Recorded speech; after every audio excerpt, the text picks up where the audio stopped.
नमस्ते मुलांनो, आज आपण आपल्या इतिहासाच्या पुस्तकातला म्हणजे परिसर भाग 2 मधला पाठ क्रमांक 6 अश्मयुग आणि दगडाची हत्यारे हा भाग आज आपण पाहणार आहोत.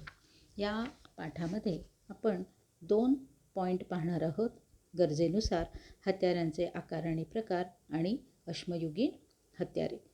तुम्हाला माहिती आहे मुलांनो की मानवाची उत्क्रांती झाली म्हणजे त्याच्यामध्ये बदल होत गेले आणि ते बदल होत असताना त्यांनी आजूबाजूला जे दगड होते त्या दगडांचा वापर करून आधी आपली हत्यारं बनवली. तर ही कशी काय बनवली ते आता आपण पाहूयात. एक उदाहरण बघा. समजा आपल्याला एखादी चकचकीत वस्तू जमिनीत रुतलेली दिसली तर ती बाहेर काढण्यासाठी आपण काय बरं करू? कदाचित बोटानंच नुसतं टोकरून पाहू. ठीक आहे. नाही जमलं तर एखादी कडक काटकी शोधून त्या काटकीनं उकरून पाहू. तरी नाही जमलं तर मात्र एखादा छोटासा अणुकुचीदार दगड घेऊ आणि त्या दगडानं खणू. तरी नाही झालं तर मग लोखंडाची सळई आणू आणि त्यांनी उकरून पाहू. यावरून आपल्या असं लक्षात येतं की कामाच्या आवश्यकतेनुसार आपल्याला साधन निवडावं लागतं. मग साधन निवडताना खालील गोष्टींवर आपली निवड अवलंबून असते. साधनांची उपलब्धता, आपल्याला काय काम करायचं आहे आणि त्यासाठी काय गोष्ट लागणार आहे ती आपल्याकडे आहे का. कमीत कमी वेळ आणि कमीत कमी ऊर्जा यांचा वापर. आता आपण जे साधन वापरणार आहोत ते वापरताना आपल्याला ते काम करण्यासाठी कमी वेळ आणि कमी ताकद आपली खर्च व्हायला पाहिजे. तिसरी गोष्ट म्हणजे अधिकात अधिक परिणामकारकता. म्हणजे आपण जे काही काम करणार आहोत त्याचा परिणाम काय होणार आहे, चांगली सुबक ते काम होणार आहे का, हेही आपल्याला पाहावं लागेल. आणि चौथं म्हणजे साधन वापरण्याचे सरावानं साधलेलं कौशल्य. म्हणजे एखादी गोष्ट तुम्ही पहिल्यांदाच वापरत असाल तर ती तुम्हाला तितकी नीट नाही वापरता येणार, पण जर तुम्ही ती अनेकदा वापरली तर मात्र ती तुम्हाला सरावाने चांगली वापरता येईल. उदाहरणार्थ तुम्ही तुमच्या पेन्सिलला जे टोक करता त्यासाठी वापरणारं गिरबिट. आता हे जे बघा प्राणी आहेत हे सुद्धा काही ना काही वापरत असतात. तर हे चिंपांझी आहेत. आता हे काय वापरतात तर त्यांना बिया किंवा कठीण कवचांची फळं फोडायची आहेत तर ते दगडाचा वापर करतात. त्यांना वारुळातल्या मुंग्या पकडायच्या ते काठीचा वापर करतात. मानवसुद्धा काय बघा, मृत प्राण्यांची हाडं आणि दगड, वाळक्या काठ्या आणि काटक्या या साधनांचा उपयोग तो हत्यार म्हणून करतच होता. आता मानवाने सतत बारीक निरीक्षण केलं, प्रयोग केले, त्याच्या अंगची कल्पनाशक्ती वापरली आणि याच्या आधारे त्यांनी काठ्या, काटक्या, हाडं आणि दगड तासले आणि त्यांच्या मदतीनं कामं चांगली होतात हे त्याच्या लक्षात आलं. शिवाय त्या वस्तूंना आपण हवा तसा आकारही देऊ शकतो हेही त्याला समजलं. मागच्या पाठात आपण असं पाहिलं होतं की कुशल मानवाच्या अवशेषांबरोबर दगडांची हत्यारं मिळाली. त्या अवशेषांच्या जवळपास ती हत्यारं मिळाली म्हणून ती त्यांनी बनवली होती असं आपण म्हणतो, पण त्यांनी फक्त दगडाचीच हत्यारं बनवली होती का असा प्रश्नही आपल्याला पडतो. तर त्याचं उत्तर नाही असं येतं.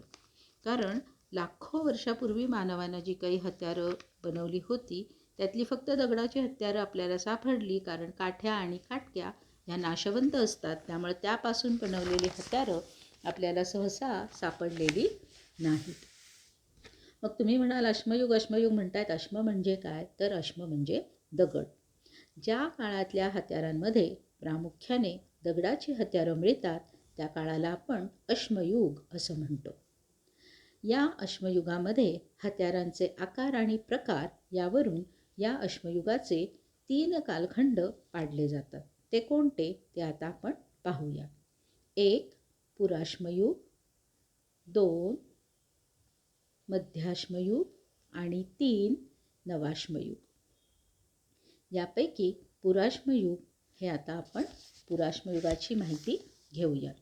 पुराश्मयुगातील कुशल मानव आणि ताठकण्याचा मानव या दोघांनी आघाततंत्रानं हत्यारं बनवली. एक गोटा दुसऱ्या गोट्यावर आपटून दगडाचं छिलके काढणे याला आघाततंत्र असं म्हणतात. गोटा म्हणजे दगड. या पद्धतीनं तयार केलेली पुराश्मयुगातील हत्यारं ओबडधोबड होती. त्या हत्यारांच्या एकाच बाजूला थोडीशी धार असे. अशा हत्यारांना तोड हत्यारे म्हणतात. त्यांचा उपयोग फक्त कठीण कवचांची फळं किंवा हाडे फोडण्यासाठी करणे शक्य होते. कुशल मानवानं तयार केलेली हत्यारं अशा प्रकारची होती. कुशल मानवाला शिकारीचं तंत्र पूर्णपणे अवगत झालेलं नव्हतं हे त्याच्या हत्यारांवरून समजतं.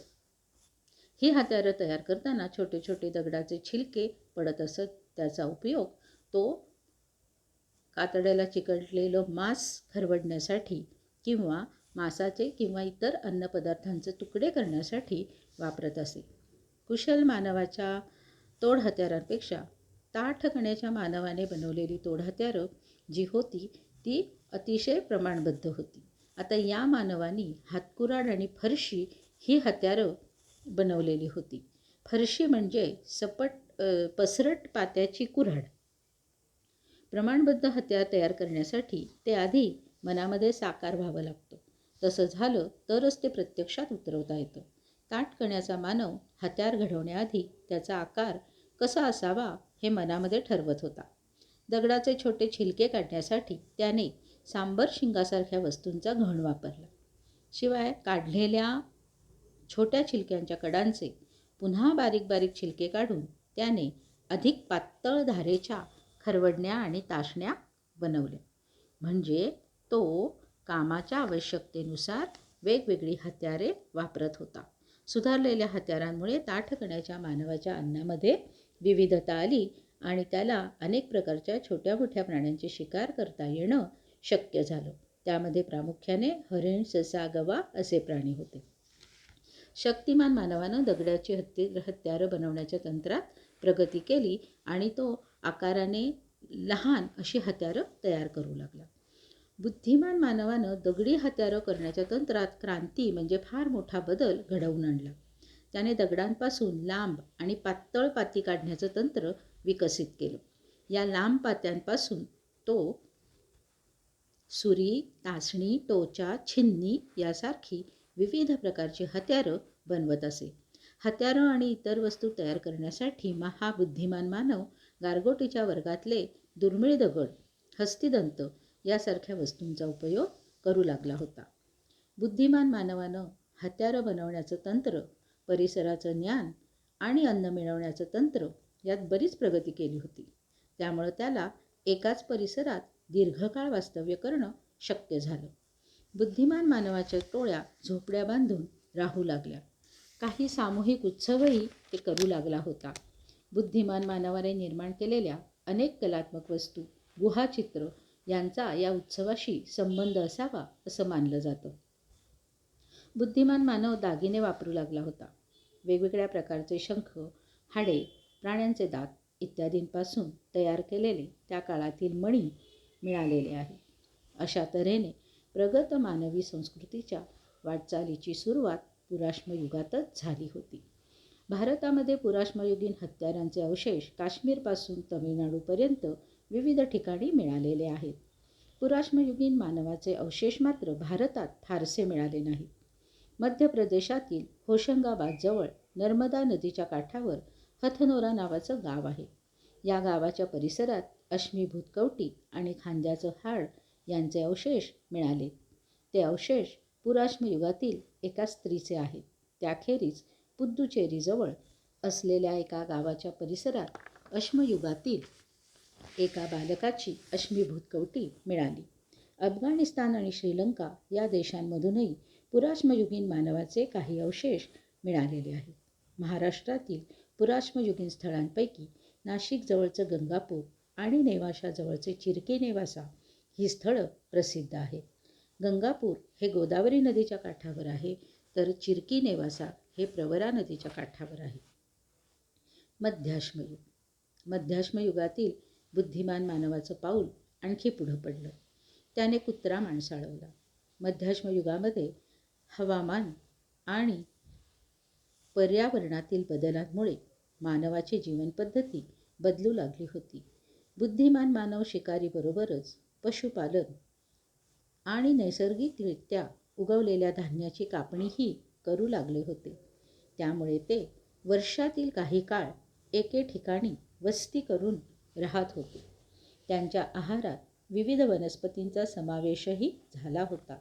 या काळात शेळी, मेंढी या प्राण्यांना माणसाळवण्याची सुरुवात झाली.